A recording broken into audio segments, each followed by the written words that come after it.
Assalamualaikum warahmatullahi wabarakatuh. Salam sejahtera untuk kita semuanya. Kembali di channel YouTube saya. Hari ini saya akan melanjutkan materi yang sebelumnya sudah saya bahas, yaitu arsitektur MVC atau yang biasa disebut dengan model view dan controller. Ini merupakan kelanjutan dari materi sebelumnya, di mana intisari pembahasan di materi pertemuan ini ada 6 pembahasan. Sebelumnya yang sudah saya bahas ada 3, yaitu struktur folder CI, selanjutnya menentukan standar default atau yang biasa disebut dengan controller standar. Selanjutnya di materi pertemuan berikutnya saya sudah bahas tentang model view dan controller atau konsep yang ada di MVC itu sendiri. Oke, untuk hari ini kita fokus ke 3 materi selanjutnya, yaitu aturan merancang model view dan controller. Selanjutnya menghilangkan index.php. Di sini biasa digunakan salah satunya untuk security, untuk keamanan. Selanjutnya parsing data. Oke, ini kurang lebih pokok pembahasan yang nantinya akan saya bahas di materi hari ini. Selanjutnya nanti akan saya implementasikan dengan menggunakan editor menggunakan editor Visual Studio Code. Oke, saya review dulu tentang konsep MVC di CI. MVC adalah teknik atau konsep yang memisahkan komponen utama menjadi 3 komponen, yaitu ada model, view, dan controller. Umumnya nanti biasanya ada di folder application biasanya. Oke, model biasanya merepresentasikan atau memodelkan tipe data yang digunakan. Biasanya berhubungan dengan manipulasi data atau contohnya validasi. Biasanya ada di folder application/model biasanya. Berikutnya yang kedua ada view. View di sini merupakan bagian yang menangani halaman user interface. Kasarnya lebih ke user interface yang nantinya akan ditampilkan di browser. Berikutnya yang ketiga ada yang namanya controller. Controller di sini merupakan jantungnya yang biasanya mengatur hubungan antara model dan view biasanya. Intinya controller di sini bisa disebut dengan jantungnya. Kenapa? Karena controller sebagai penghubung antara model dan view, antara view dan model. Oke, saya langsung masuk ke aturan merancang model view dan controller. Ada beberapa aturan yang harus kita penuhi, terutama untuk merancang model view dan controller. Jadi tidak sembarang source code yang ada kita masukkan ke model atau kita masukkan ke view atau kita masukkan ke controller. Ada aturannya. Secara umum perancangan model dapat dibuat menggunakan aturan berikut. Yang pertama kita fokus tentang model. Biasanya model harus memiliki atribut yang dapat mewakili elemen tertentu. Kenapa? Karena pada prinsipnya kalau berbicara tentang model, biasanya kan merepresentasikan atau memodelkan tipe data. Biasanya lebih ke manipulasi data atau validasi data. Selanjutnya, model seharusnya berisi kode-kode yang menangani proses bisnis. Contoh, untuk melakukan proses manipulasi data. Berikutnya, model boleh berisi kode-kode yang digunakan untuk manipulasi data. Contoh untuk mengubah baris data, menambah baris data, menghapus baris data, dan yang lain-lainnya. Atau contohnya yang terkait dengan database nantinya. Ada insert, update, delete, dan yang lain-lainnya. Berikutnya model harusnya tidak berisi kode-kode yang berkaitan langsung dengan permintaan yang dilakukan oleh user melalui URL. Contohnya tidak berisi get, sget, atau contohnya $post contohnya. Kenapa? Karena seharusnya yang terkait dengan pekerjaan ini biasanya dilakukan oleh controller. Berikutnya model seharusnya tidak berisi kode-kode yang berkaitan dengan presentasi atau yang terkait dengan tampilan user interface. Kenapa? Karena kalau berbicara tentang user interface biasanya dilakukan oleh view. Oke, selanjutnya yang kedua aturan untuk merancang view. Untuk merancang view harus berisi kode-kode yang bersifat presentasional atau biasanya yang bersifat user interface biasanya. Biasanya berupa kode HTML, view juga dapat berisi perintah PHP contohnya. PHP sederhana, misalkan untuk menampilkan data yang dihasilkan oleh model tersebut. View seharusnya tidak berisi kode PHP yang melakukan akses data secara langsung ke database. Kenapa? Karena pekerjaan ini biasanya dilakukan oleh model. Berikutnya, view seharusnya menghindari kode PHP yang mengakses secara langsung. Contohnya berisi $get atau $post. Kenapa? Karena di sini digunakan atau dilakukan oleh controller biasanya. Selanjutnya kita beranjak ke yang ketiga yaitu controller. Biasanya berisi tentang controller boleh mengakses contohnya $get, $post, dan variabel-variabel PHP lain yang berkaitan dengan permintaan user. Oke, contoh seperti yang tadi itu. Selanjutnya controller boleh membuat objek atau yang biasa disebut dengan insan dari kelas untuk menghasilkan data yang perlu ditampilkan ke user. Selanjutnya controller seharusnya tidak berisi kode-kode yang mengakses data secara langsung dari database. Kenapa? Karena di sini merupakan tugas dari model biasanya. Selanjutnya controller seharusnya tidak berisi kode-kode HTML yang tujuannya untuk presentasi atau untuk tampilan. Kenapa? Karena di sini dilakukan oleh view biasanya. Untuk user interface biasanya harus kita letakkan di view nantinya. Oke, materi yang kelima yang akan saya bahas bagaimana caranya menghilangkan indeks HTML. Oke, contoh seperti yang sudah saya tampilkan, contohnya seperti di materi sebelumnya, contoh seperti ini. Contoh seperti ini. Oke, localhost pustaka booking ada index.php. Oke, ini yang akan saya hilangkan. Kenapa? Salah satunya terkait dengan keamanan. Terkait dengan keamanan yang memang sangat dibutuhkan.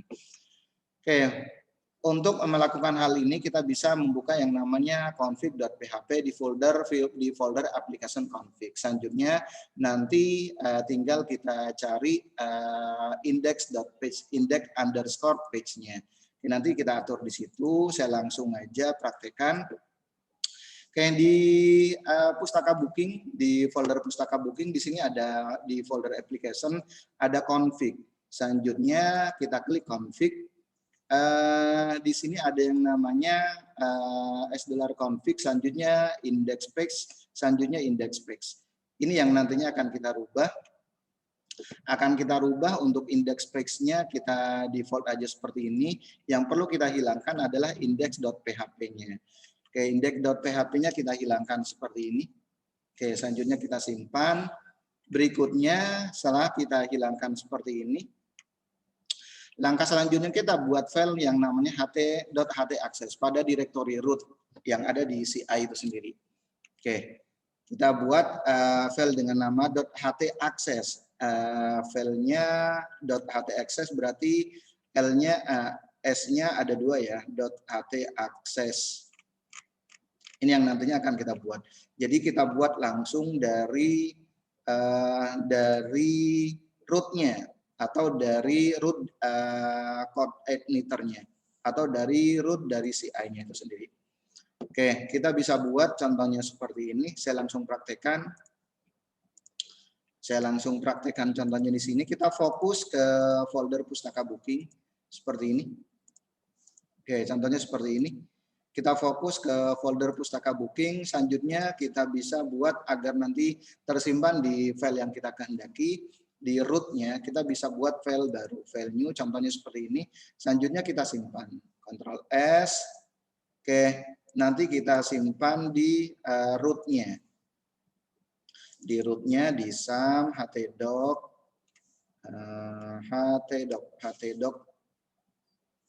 kita cari htdoc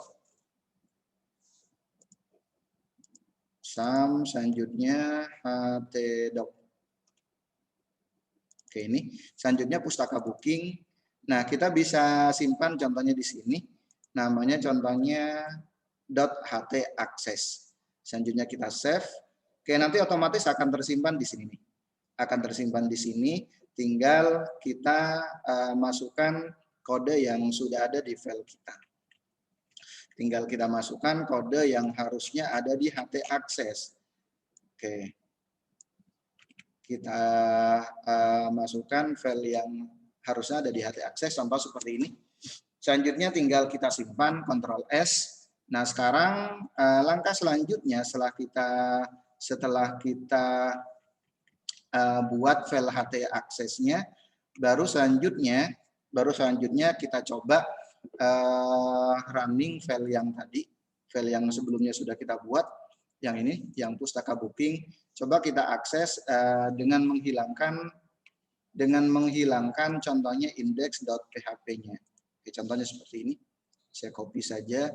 Index.php-nya saya hapus. Harusnya sudah bisa nih. Oke, contoh seperti ini. Oke, jadi file utamanya yaitu index.php-nya kita hapus. Tujuannya untuk apa? Agar nanti security-nya terkait dengan keamanan dari sistem informasi yang kita miliki. Oke, untuk materi berikutnya, oke, ini hasilnya kurang lebih seperti ini, sama seperti kalau sebelumnya kita berikan /index.php/latihan1/penjumlahan. Oke, tanpa indeks PHP pun linknya pun bisa diakses seperti tadi. Selanjutnya materi berikutnya parsing data. Parsing data di sini untuk mengirimkan nilai dari controller ke view, kita dapat mengirimkannya dengan menggunakan bantuan array. Sebelumnya parsing data di sini sekilas sudah kita bahas di materi sebelumnya sih sebenarnya, di materi yang sebelumnya sudah saya bahas. Cuman hanya pengenalan aja. Contohnya yang kemarin hanya menggunakan controller aja, atau contohnya menggunakan controller dan view, atau lengkap contohnya menggunakan model controller dan view. Oke, sekarang kita fokus untuk yang parsing data. Untuk mengirimkan nilai dari controller ke view, kita dapat mengirimkannya dengan menggunakan bantuan array. Jadi data yang akan diparsing kita masukkan ke array. Dalam latihan ini ada 3 file yang akan kita buat, yaitu 2 file di view. Yang pertama kita buat view form mata kuliah.php, selanjutnya view data mata kuliah, di mana view form mata kuliah di sini digunakan untuk user interface-nya. Kita akan input data contohnya di form mata kuliah. Selanjutnya akan saya tampilkan setelah disubmit, nanti akan ditampilkan di data mata kuliah. Dan selanjutnya harus kita buat yang berikutnya adalah controller. Kita harus membuat yang namanya controller dengan nama mata kuliah. Oke, langsung saja kita buat yang pertama form mata kuliah yang nantinya akan disimpan di application view. Oke, langsung saya masuk ke CI-nya. Sekarang kita fokus di application selanjutnya view. Oke, di sini berarti kita hanya menggunakan 2 saja, yaitu view dan controller. Oke, kita bisa buat file dengan nama, klik kanan, kita bisa buat dengan nama view form mata kuliah. Klik kanan di view-nya, new file, saya buat dengan nama view form mata kuliah, di enter. Oke, otomatis di sini akan muncul yang namanya view form mata kuliah. Nah, tinggal kita masukkan aja source code yang sudah ada di slide kalian. Yang ada di slide kalian tinggal kalian copy. Oke, ini menggunakan script sederhana, yaitu menggunakan HTML. Oke, contoh seperti ini. Oke, nanti kita membuat yang namanya kelas dengan nama mata kuliah /cetak. Berarti nanti akan dipanggil contohnya pada saat nanti di post, baru selanjutnya nanti yang akan saya panggil adalah di controller namanya mata kuliah /cetak. Berarti kita harus buat controller dengan nama mata kuliah. Metodenya post. Oke, yang kedua kita buat yang namanya controller. Setelah kita buat view dengan nama view form mata kuliah, kita buat satu controller dengan nama mata kuliah. Di sini ada yang namanya controller. Oke, di sini klik kanan new. Oke, kita buat controller dengan nama mata kuliah, di mana isinya kurang lebih seperti ini nih nanti, seperti yang ada di slide kalian. Controllernya saya buat seperti yang ada di depan ini. Oke, seperti ini. Saya buat untuk nama controllernya ini harus sama dengan yang kita buat. M-nya di sini kan huruf besar, diawali dengan huruf besar. Selanjutnya saya buat function dengan nama index. Jadi pada waktu nanti di load pertama kali, yang di load adalah view dengan nama view form mata kuliah yang tadi sudah kita buat. Selanjutnya saya buat function dengan nama cetak. Function cetak di sini yang berisi array, di mana data-data yang nantinya akan diakses adalah kode, nama, dan SKS. Saya menggunakan post. Berikutnya yang harus kita buat, yang ketiga ada yang namanya view data mata kuliah, di mana view data mata kuliah di sini digunakan untuk menampilkan nantinya. Sekarang kita fokus lagi ke view. Kita buat file baru dengan nama view data mata kuliah. Klik kanan untuk membuat filenya, klik kanan di view-nya, selanjutnya new file. Oke, nama view-nya adalah view data mata kuliah yang kita gunakan untuk menampilkan data yang ada yang sudah di-input. Oke, ini menggunakan HTML sederhana. Di sini sekali lagi menggunakan HTML sederhana, di mana di dalamnya kita nanti akan membuat yang namanya tabel. Oke, setelah kita buat 3 file seperti tadi, langkah selanjutnya adalah kita sudah buat 3 file seperti tadi. Langkah selanjutnya kita coba tampilkan. Sebelum kita tampilkan, kalau kita tampilkan nanti akan error tuh. Akan error kalau sebelumnya kita tampilkan. Contoh saya akan tampilkan seperti ini. Oke, pustaka booking, selanjutnya mata kuliah contohnya. Yang akan saya akses adalah mata kuliah. Oke, akan error seperti ini. Kenapa? Dia butuh yang namanya base URL. Oke, ini untuk base URL-nya harus kita setting. Base URL-nya harus kita settingnya di mana ada di config, di sini. Selanjutnya ada config. Nah, ini yang perlu kita setting. Yang perlu kita setting di config base URL. Nah, di sini nih, config base URL. Di sini yang perlu kita setting, kita menggunakan HTTP, selanjutnya data yang nantinya akan diakses. Selanjutnya localhost /pustaka booking. Oke, seperti ini. /pustaka booking seperti ini. Selanjutnya kita simpan. Oke, di sini untuk base URL-nya kita sesuaikan dengan yang nantinya akan kita akses. Atau sebenarnya bisa kita copy dari yang sudah ada, yaitu agar untuk menghindari kesalahan. Kita bisa copy dari yang sudah ada, yang tadi sudah kita akses di URL kita. Oke, kita bisa menggunakan seperti ini. Oke, langkah selanjutnya mengaktifkan autoload atau helper untuk base URL-nya. Oke, autoload helper di sini ada di file namanya autoload. Oke, di atasnya ini ada autoload. Kita lihat di file di baris ke-93 kalau tidak salah. Oke, di 92 autoload helper array. Nah, untuk array-nya di sini sebenarnya sudah ada contohnya nih. Jadi URL-nya selanjutnya file-nya. Tinggal kita copy di sini untuk array-nya. Isi array-nya kayak kurang lebih seperti ini. Tinggal kita copy, selanjutnya kita masukkan ke dalam array itu sendiri. Oke, selanjutnya tinggal kita akses sekarang, kita buka browsernya. Oke, seperti ini. Localhost pustaka booking /mata kuliah. Kita enter. Oke, otomatis yang akan ditampilkan adalah view form mata kuliah. Kita isi contohnya, untuk kode mata kuliahnya contohnya MK001 contohnya. Mata kuliahnya WP1, Web Programming 1. SKS-nya kita pilih. Di sini saya menggunakan Kobobok. Selanjutnya klik submit. Oke, otomatis nanti akan muncul contohnya seperti ini. Tampil data mata kuliah sesuai dengan yang kita input. Kita klik kembali, otomatis nanti akan masuk lagi ke form mata kuliah.